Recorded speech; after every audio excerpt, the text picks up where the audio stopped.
Hello बच्चों, चलिए अब हम अपने प्रश्न को समझते हैं। प्रश्न है कि जब एटीपी अणु का एडीपी में जल अपघटन होता है तब ऊर्जा की जो मात्रा विमुक्त होती है वह है लगभग। हमें लगभग मात्रा बतानी है और हमें 4 विकल्प दिए हैं। तो प्रश्न की मुख्य अवधारणा क्या होगी? मुख्य अवधारणा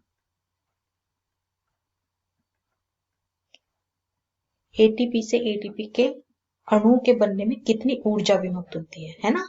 ऊर्जा कितनी आ रही है? देखो, जब एटीपी से एडीपी बनता है तो इनऑर्गेनिक फॉस्फेट निकलती है और ऊर्जा निकलती है, और वो ऊर्जा लगभग 7.3 किलो कैलोरी होती है।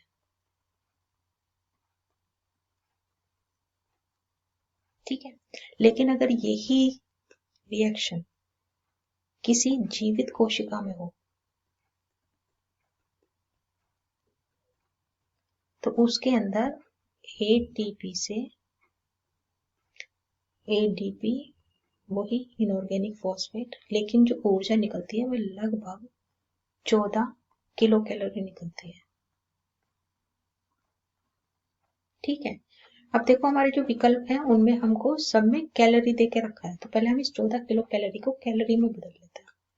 तो 14 किलो कैलोरी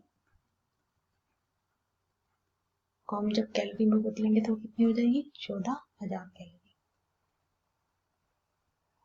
ठीक है, चलो अब इसके आधार पर हम सही विकल्प को चयन करते हैं।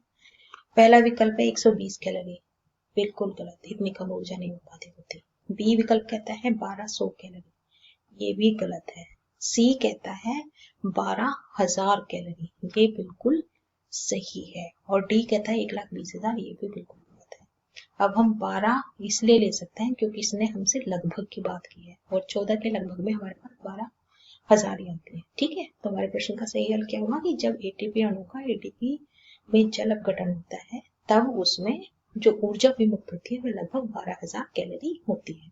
आशा करती हूँ आपको इस प्रश्न का हल समझ आया होगा। धन्यवाद।